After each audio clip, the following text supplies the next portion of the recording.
Bonjour, à la une de ce jeudi 9 juin, les agents des pompes funèbres intercommunales sont en grève. Hier, ils étaient selon les syndicats près de 81% à avoir cessé le travail, un mouvement qui se poursuit aujourd'hui. Ils réclament une revalorisation de leur salaire. Des négociations sont d'ailleurs engagées en ce moment avec la direction. La CGT et Force ouvrière ont fait savoir qu'ils poursuivraient le mouvement s'ils n'obtenaient pas satisfaction. Une assemblée générale est prévue en début d'après-midi. Il a été élu avec plus de 80% des voix. Benaïssa Chana est le tout nouveau président du culte musulman en Rhône-Alpes. Une élection pourtant contestée. Les 3/4 des représentants religieux avaient décidé de boycotter ce scrutin. Alors comment Benaïssa Chana va-t-il réussir à rassembler tous les musulmans de Rhône-Alpes? Réponse dans cet entretien réalisé par Jean-Marc Roffa. Ce projet concerne la jeunesse musulmane.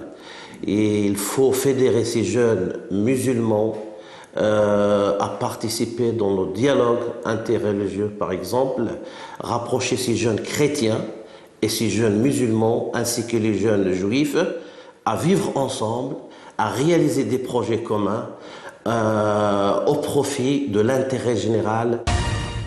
Ma priorité aujourd'hui, c'est de faire connaître cette instance représentative de l'islam de France. Parce que lorsqu'on pose la question à des jeunes musulmans donc, dans des mosquées, c'est quoi le CRCM?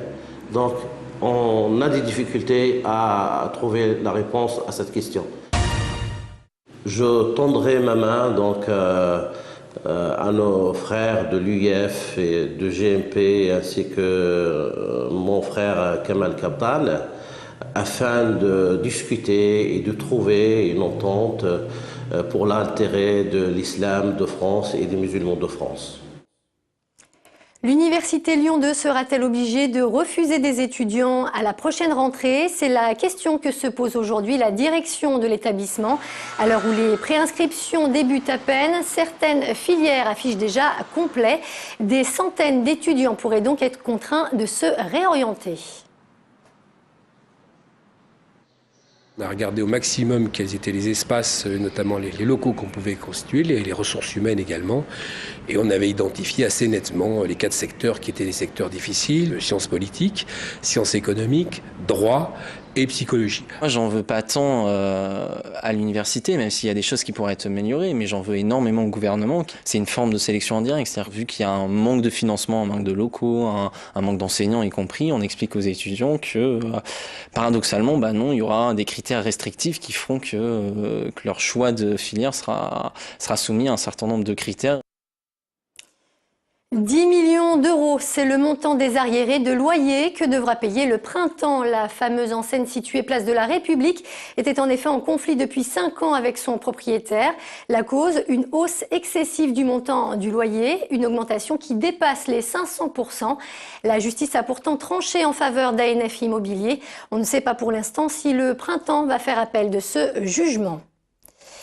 Il chante plus ou moins juste sur un air bien connu, celui de Grégoire, Toi plus moi. Les personnels de l'hôpital Édouard Herriot viennent de réaliser un lip dub, comprenez par là un clip musical, une campagne de recrutement originale que dénoncent les syndicats. Les explications de Brice Jaurès. Allez, venez et entrez dans l'ambiance. Recruté en chanson, c'est une première en France pour un hôpital public grâce à ce lip dub, c'est-à-dire un clip promotionnel interprété par les salariés de l'hôpital Édouard Herriot. C'est par ce moyen que la direction des Hospices civils de Lyon entend lancer sa campagne d'embauche car plus de 150 postes sont vacants. Nous avions 2 objectifs en fait, un objectif en interne qui constituait à fédérer les équipes de l'hôpital Édouard Herriot et un objectif en externe, notre second objectif qui consiste à faire savoir à l'extérieur que nous cherchons à recruter des infirmiers et des infirmiers spécialisés. Au-delà des 13 000 € de coûts, le syndicat Sud dénonce surtout la vision trop idéaliste de la vidéo. La réalité des services, c'est pas du tout celle qui est présentée dans le clip. C'est ça la réalité. Et donc toutes les jeunes infirmières qui vont venir à l'hôpital seront forcément déçues parce qu'on a des gros patients, on a des conditions de travail difficiles. C'est un gros mensonge ce clip. Et pour les 119 participants qui ont travaillé sur ce projet pendant 6 mois, avec la réécriture de la chanson, l'enregistrement en studio et l'apprentissage de la chorégraphie, il s'agit surtout d'une belle aventure humaine. Peu importe la catégorie, le cadre ou l'infirmière, etc. Donc j'ai rencontré plein de monde.